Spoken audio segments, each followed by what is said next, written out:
All right, and you guys are asking questions about a lawsuit against Trump Media. We're following your clicks and curiosity, and it looks like you guys want to know about early access to the president's social media posts and how politics are creeping into prediction markets. So let's break it down. We got Mike Dobuski up first, then Robin Hanson. Y'all, thank you so much for being here.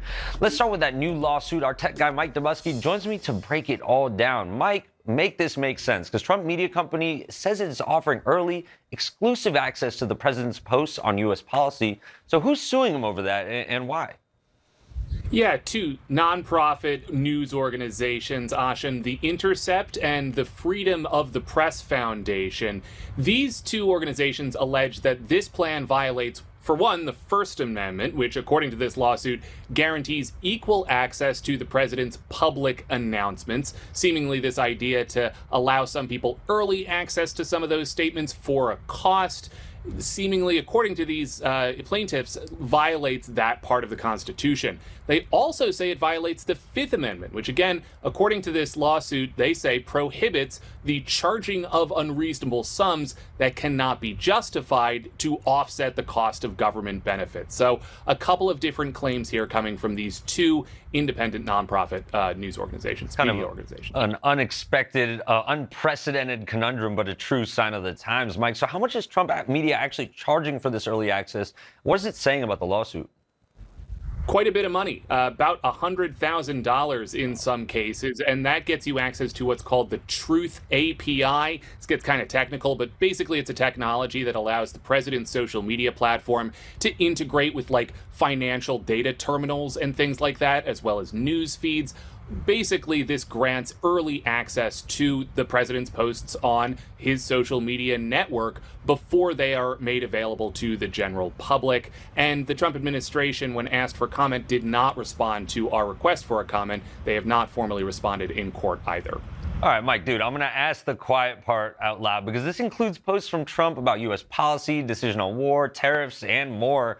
Have legal experts actually said whether this could be illegal or not? Yeah, that's the key question, right, Ashen? The president has oftentimes used his social media platform to announce major policy decisions, right?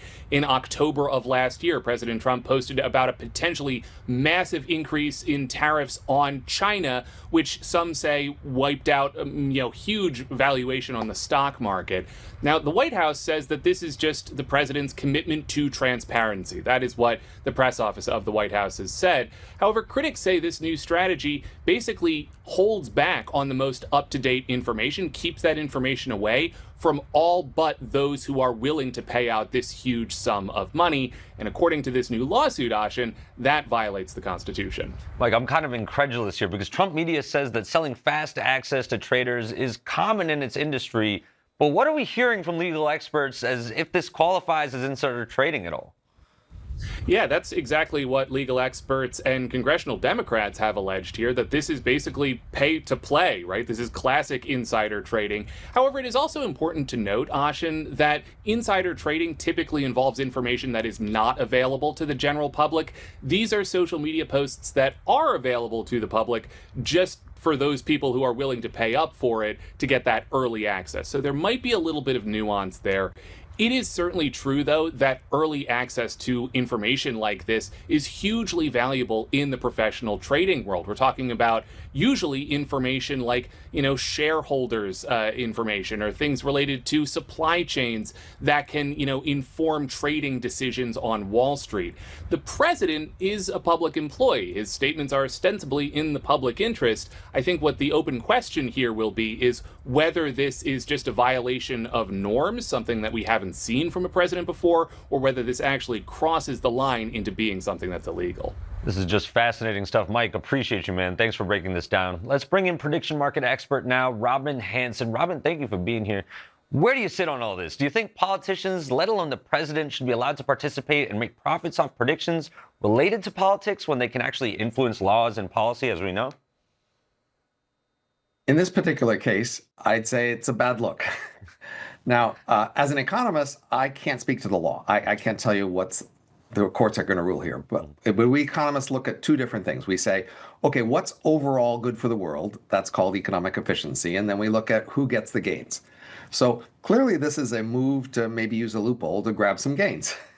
And Trump is apparently pretty good at that. He's looking for ways to grab gains. And with any executive relationship, we always have to be clear about when is the executive allowed to get gains. So most executives of most things they get a salary, but they also get to give speeches, maybe get to be on other boards.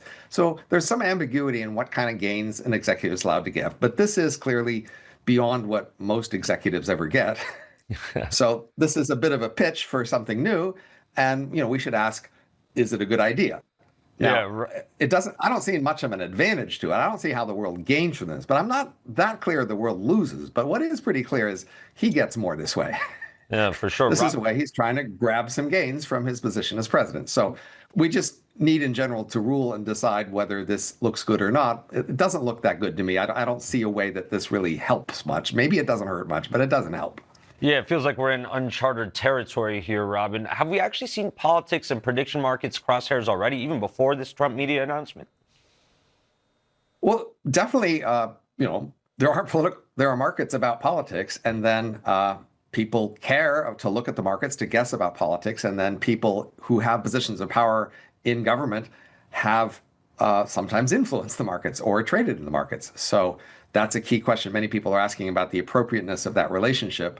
I would just point out that journalism in general has had these problems for a long time. People do things in the world, including in government, in order to get favorable coverage in the news media.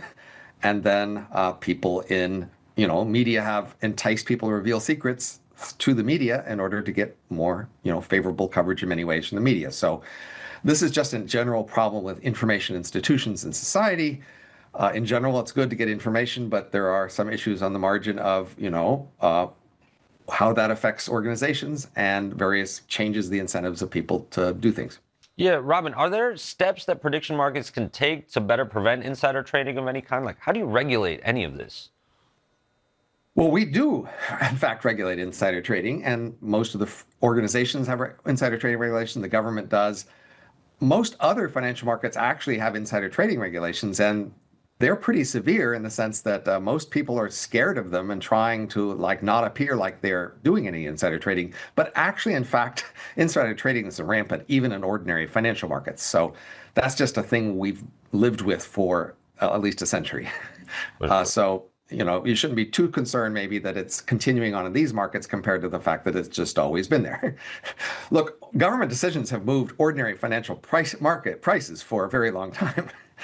And in fact, people have gotten early access to government decisions in order to benefit in financial markets. That's just been going on for a long time, and that's part of the way the world's worked. Just a new game in a different arena. Robin, thank you so much for joining us.